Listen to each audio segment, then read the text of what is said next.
Yes, ma'am. Isang order nga na itong fried chicken nyo. Okay, ma'am, fried chicken. What else po? Saka isang spaghetti. Ay, sorry, ma'am, wala na po Wala kang eh. spaghetti? Opo, bus na po Walang eh. spaghetti dito. Sorry po, ma'am. Sige, ano na lang. Isang ham and cheese. Ma'am, wala na rin po tayo for pizza. Pizza. Opo. Na lang kami mag-order. O, magsarado na lang kaya kayo. Lahat na lang wala.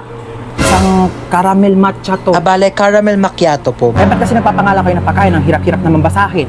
Huwag ka na nga mag-order niyan. Meron tayong 3-in-1 kape sa bahay. Magtimpla ka na lang mamaya. Parang na oras na, di pa rin dumarating yung order natin. Ang tagal-tagal, kanina pa tayo nag-order. Excuse me? Yes, ma'am. Excuse me, nakatas kamay ko, di ba? Ay, opo, ma'am, ito na po. Sorry po. Follow up naman ang pagkain namin. Kanina pa kami nandito. Oo. Ayan, yung katabing table. Oo, ikaw, tinuturo kita.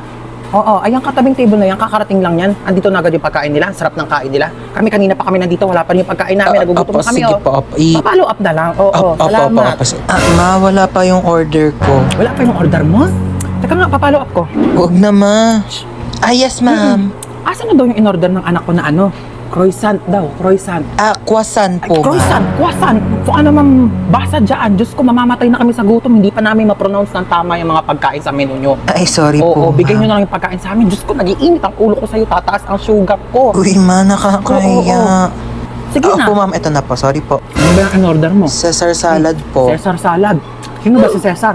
Bata-bata mo pa, puro kalalaki ha. Ay, hindi, ma. Yung mga order mo, magkano ang mahal-mahal, puro damo. Sana pinagpitas na lang kita ng mga damo dyan sa labas. Di ko naman alam na may lahi ka palang kambing.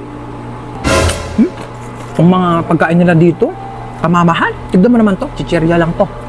Magprito ka lang ng ganito, magkano lang. Mas masarap pa nga yung prito ko dito eh. Ito, magtitimpa lang sa bahay. Napakamahal, huwag na tayo babalik dito, di naman masarap yung pagkain nila. Uy, ma, bakit mo kinukuha yan? Bawal ata. Bakit? Kasama naman to sa binili ko ah. Kakahiya. Halika na, hindi na tayo.